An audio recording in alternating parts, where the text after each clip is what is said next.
Happy Tuesday to those who celebrate. It is June 9th. I'm enjoying myself some nice high quality H2O. Hope you've got something to drink along with me. Now, I was thinking about lying and telling you that I'm trying out a new time slot for these videos, but the reality is that I wasn't feeling very well yesterday and I wasn't in the mood to make a video.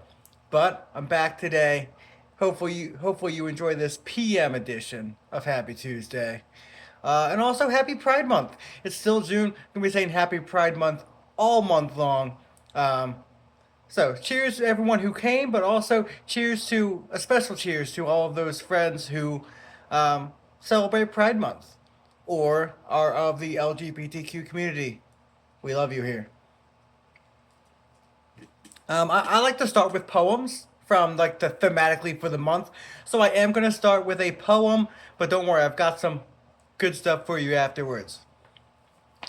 This poem is by an LGBTQ author named Gabrielle Calvacaresi, and it's called At Last, the New Arriving. Like the horn you played in Catholic school, the city will open its mouth and cry out, "Don't worry about nothing, don't mean no thing."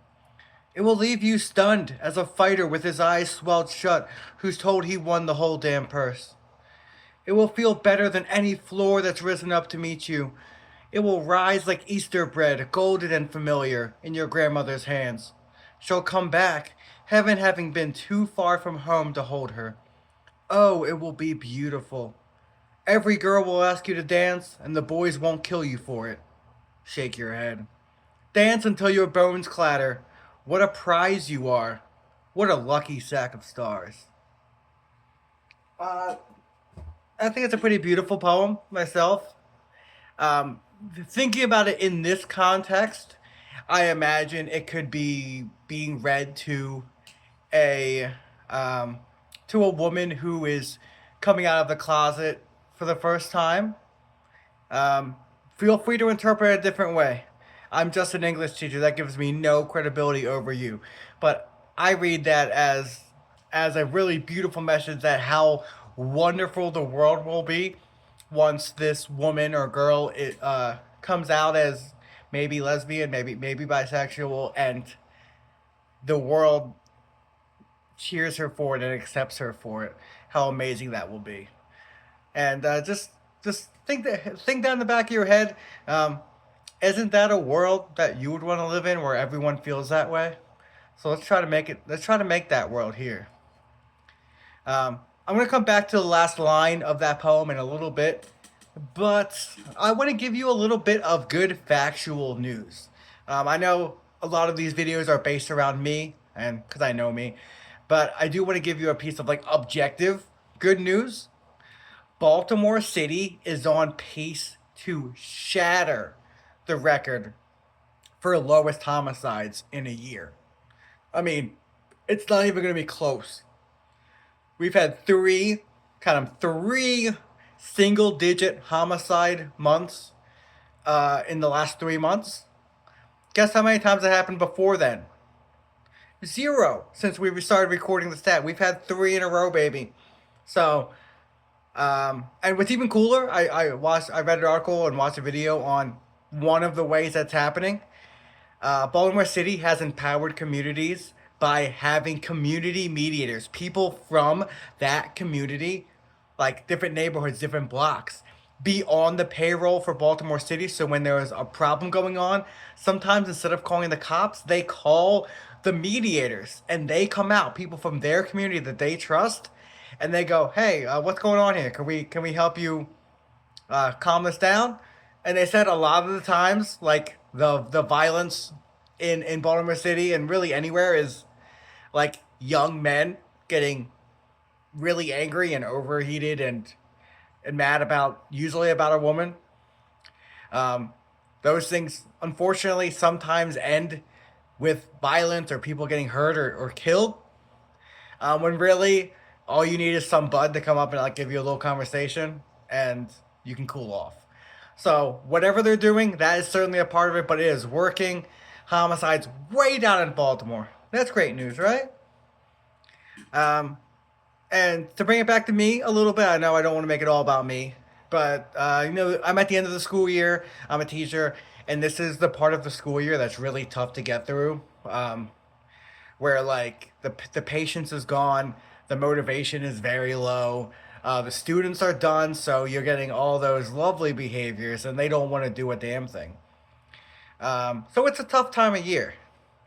But and uh, sometimes it's easy to forget like the impact you have as a teacher. Most of the time the day sounds like you're talking to a brick wall, and it's not going anywhere, and you're not reaching anyone. um, but the end of the year is also the time when you hear, sometimes at the end of the year or at the end of a high school career. So sometimes right before students graduate, they'll come up and be like, hey, you're my favorite teacher. And I'll be like, what? I had no idea. Like, legitimately no idea. Maybe that'll happen next week when my seniors graduate. But one thing that I saw today, I had a student turn in an essay. Wonderful essay. Put a ton of work into it. Really well thought out. Brilliant essay. And he's a junior. I had him 2 years ago as a freshman, and he was using AI for all the assignments. He was didn't want to write anything, and 2 years later, he hands me this essay, and I'm like, "This is amazing." I almost thought it was AI, and he told me, "No, it's not AI. I want to earn a good grade on this, and I know if I used AI, you would give me a zero, and also I want to do it myself." Oh my gosh, that blew me away. The best thing I've heard all year from a student. Um, and I know it wasn't just me, but I definitely impacted this young man's willingness to try in school and want to do the thing that he hated doing 2 years ago. He hated to write. Now he wants to help me write an essay to get into college. How cool is that? Students coming to me, telling me that they want to write more and get help with writing. That really affirmed to me that maybe some days I actually do have a difference, and that's really cool to see. But now back to you guys. I want to bring this back to you because this is all about us, right? The end of that poem I read earlier. What a prize you are. What a lucky sack of stars. I hope you guys realize. I hope that you guys realize the impact that you have on people's lives. You are a prize. What a lucky sack of stars you are. We're made of star stuff. I think that's what it's referencing. Um, you're amazing. And you have an impact on so many lives in a really positive way. I want you guys, sometime in the next week, make a list or even just name some in your head about what people in your life that are having a better time because you're here. If you want to, put me at the top of the list, because if you're listening to this video, if you're watching this video, you have certainly made my life better. And I'm not just talking about because the number goes up on YouTube. I mean, because I think everyone that's watching these videos I know already. Um, so make sure that you remind yourself the positive impact you have, because you are awesome, and I love you. Thanks for coming by.